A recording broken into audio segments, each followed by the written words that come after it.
নয়নে আনন্দ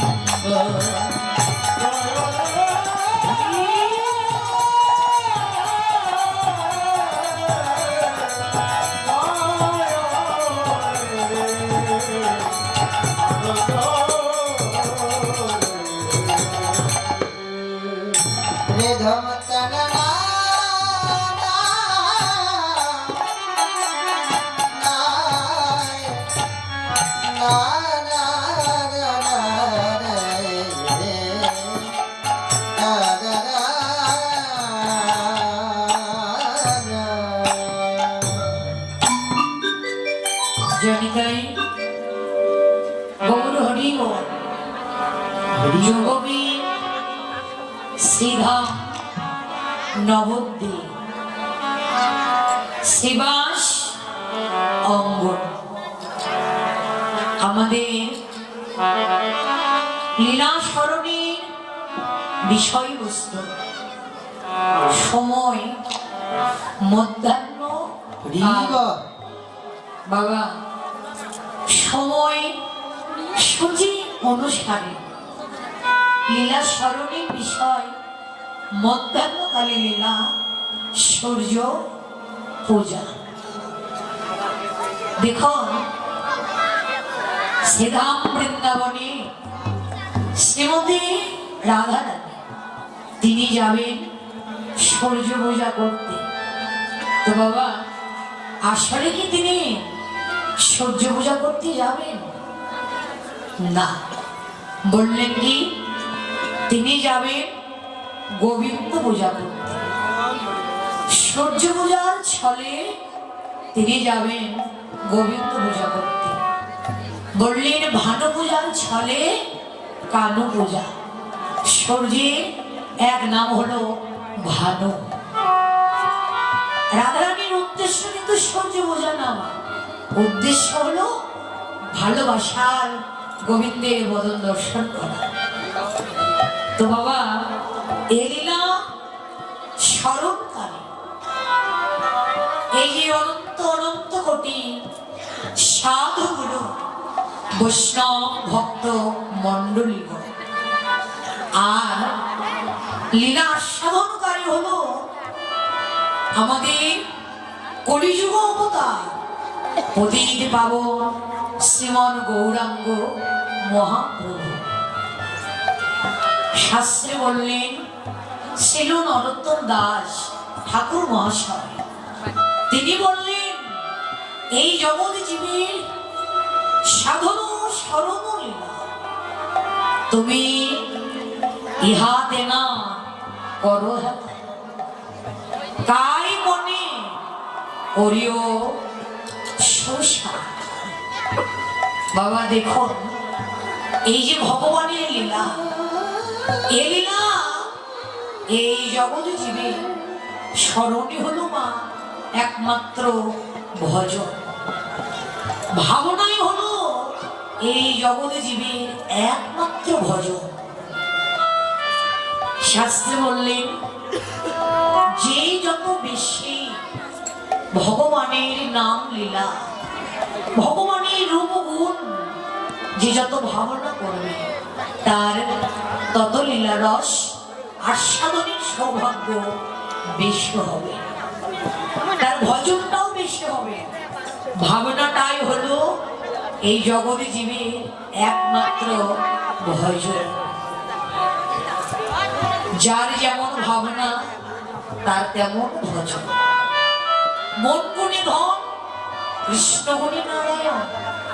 যার যেমন মন বাবা এই জগতের বুকে সে কিন্তু তেমনই জীবনে ধন লাভ করে থাকে। তো এই যে ভগবানের লীলা মা, এই লীলা হলো কয় প্রকার? দুই প্রকার। একটি হলো নিত্য লীলা আর একটি হলো নৈমিত্তিক লীলা। নৈমিত্তিক লীলা কাকে বলে? যে লীলা ভগবান শুধু একবার করেছে, দ্বিতীয়বার আর করেনি। যেমন ধরুন বাল্যলীলার মধ্যে আছে চাঁদ ধরা, মৃত্তিকা ভক্ষণ, ফল ক্রয়, সকল ভোজন। মধ্যাহ্নকালী লীলার মধ্যে আছে নৌকা বিলাস, সবল মিলন, রায় রাখাল। এগুলো লীলা ভগবান শুধু একবার করেছেন, দ্বিতীয়বার আর করেন। যার জন্য এই লীলাগুলো হলো নৈমিত্তিক লীলা আর নৃত্য লীলা। আজকে প্রাতকাল থেকে ভোর পর্যন্ত ওমা যেগুলো লীলা হয়ে গেছে, যে দুটা যেটা হচ্ছে, এখনো যেগুলো হবার বাকি আছে, রাধা গোবিন্দের অষ্টকালীন এই লীলা হলো নিত্য লীলা। এই লীলা প্রতিদিন প্রতিনিয়ত সদাই সর্বদাই হচ্ছে। তাই তো শাস্ত্রে বললেন, পদ্মাবতী সেই লীলা করে গোড়ায়, কোনো কোনো ভাগ্যবান ভাগ্যবতী জীব লীলা দেখিবারে।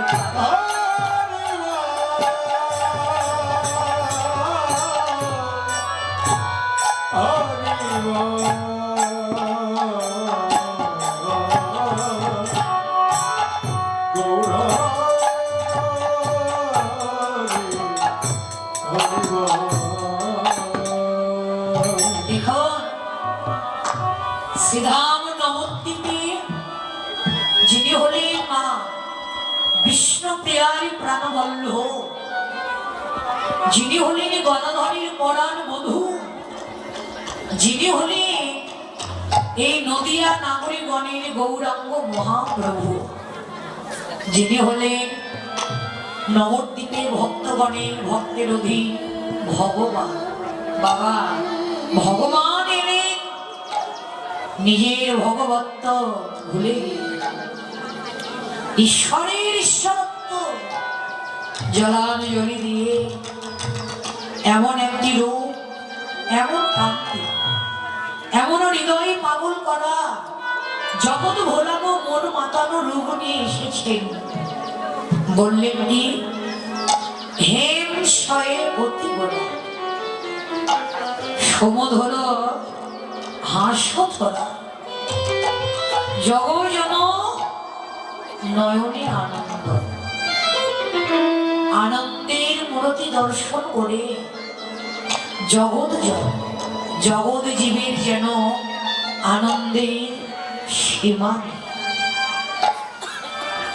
ওই মূর্তি আজকে দেখলেন কি, আমাদের নদের এক নাগরী,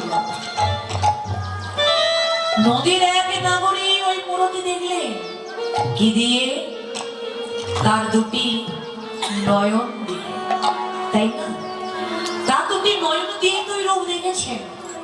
তাহলে বলুন তো বাবা, আমার আপনার এখানে আমাদের প্রত্যেকেরই তো দুটো নয়ন আছে। নদের নাগরী দেখতে পেল, আমি কেন পারলাম না? মনে কি প্রশ্ন জাগে না? নদের নাগরী দেখেছেন দুটো নয়ন দিয়ে, আমার তো দুটো নয়ন আছে, সে দেখতে পেল, আর আমার ভাগ্যে কেন হলো? বৈষ্ণব কবি রাধামোহন দাস তিনি লীলার এক প্রান্তে দাঁড়িয়ে দেখে বললেন, হে জগৎজি, নদের নাগরীর নয়ন আর এই জগৎ জীবের নয়ন, জানো এই নয়নের মধ্যে অনেক পার্থক্য। নদের নাগরীর নয়ন আর জগৎ জীবের, বাবা আপনাদের হয়তো না, ভগবান বিধাতা আমার যে দুটো নয়ন দিয়েছে, আমার এই দুটো নয়ন হলো লালসার নয়ন। আমার এই দুটো নয়ন হলো কামনা বাসনার নয়ন। আর নদের নাগরের যে নয়ন, ও নয়ন হলো ভক্তির নয়ন, প্রেমের নয়ন। ঠিক তেমনি ভগবানের রূপ হলো বাবা ভক্তি, প্রেমের রূপ, ভক্তি রূপ, প্রেমের রূপ। তাহলে বলুন তো লালসার নয়ন দিয়ে কখন কি দেখবার সৌভাগ্য হবে। ভক্তির নয়ন দেখতে চাইলে তো ভক্তির নয়নের উদয় হইতে হবে। কোনদিন তো দেখার সৌভাগ্য হবে না রে মা। কিন্তু এই জগতে বললে ওই রূপ যার লেগেছে নয়ন গুণে সে ভোলে না তাহার এই জীবনে। জন্ম জন্মান্তরে করিলে সাধনা সেই গৌরাঙ্গের রূপ কোনদিন ভোলা যায় না। বললে এই জগতে যে হোক না কেন আপন আপন ভজনের বলে হোক, আপন আপন সাধনের বলে হোক, পূর্ব জন্মের স্বীকৃতির বলে হোক, পিতা মাতা আশীর্বাদের ফলে সদ্গুরু করুণার বলে হোক, যে একবার দেখেছে সে কোনোদিন আর ভুলতে পারবে না। সে নিজেকেই ভুলে যাবে কিন্তু ওই রূপ সে কোনোদিন ভুলতে পারবে না। যে একবার গৌর দেখেছে না, গৌরীকে যে একবার ভালোবেসেছে এই জগতের বুকে দিবানিশি পথে পথে হাগর বলে কেঁদে বেড়া, তার প্রাণ কাঁদে আমি কোথায় গেলে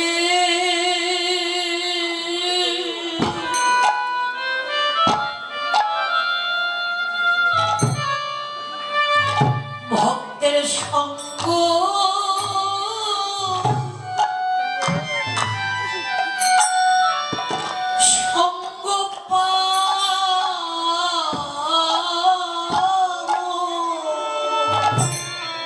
প্রভু হে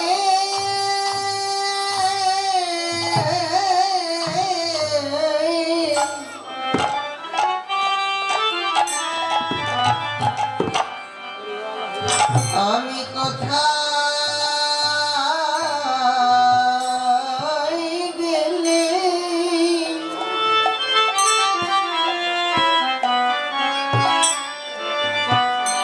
ভগতের সঙ্গ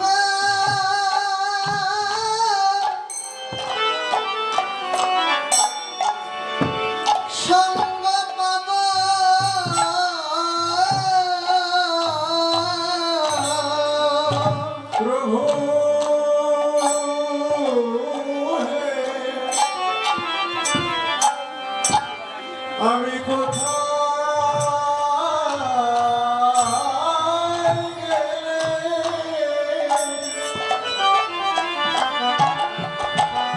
ভক্তের সঙ্গ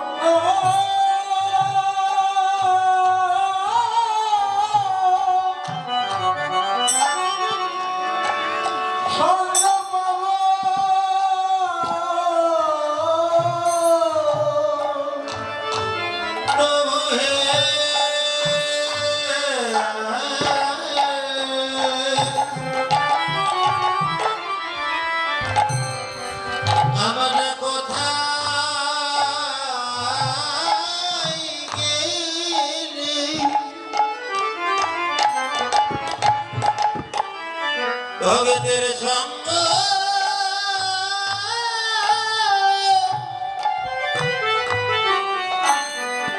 সঙ্গ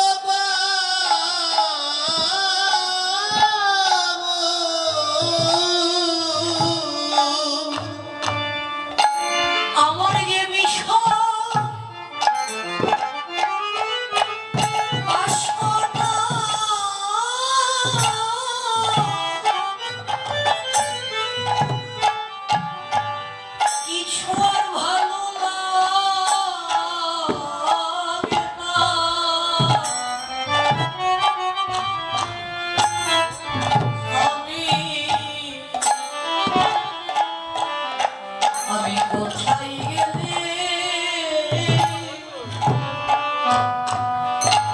ভক্তের সঙ্গ সঙ্গ পাবো। আমি বিষয়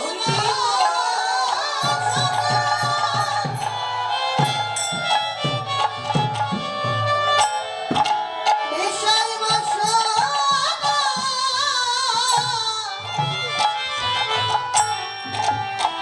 বিষয় বাসনা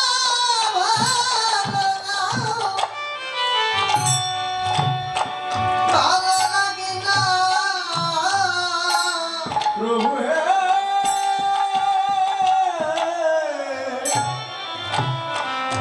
আমরা কোথায় গেলে তোমার সঙ্গ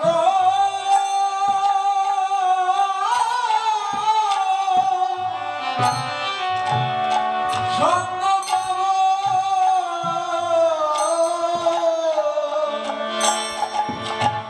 ওরে বিষয় বাসনা বিষয় বাসনা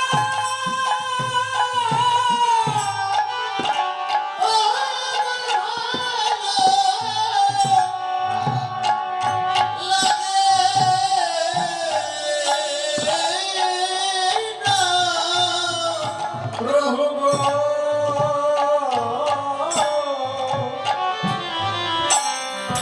আমি কোথায়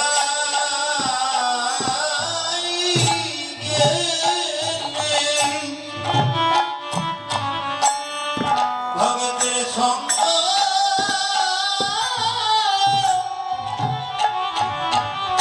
সঙ্গ পাবো।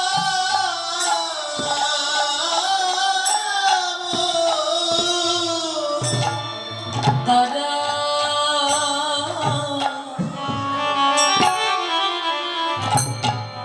তারা যে ঘরে রইতে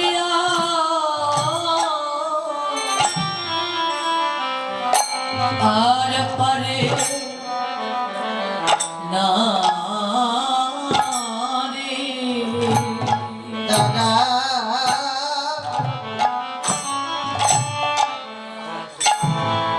তারা ঘরে রইতে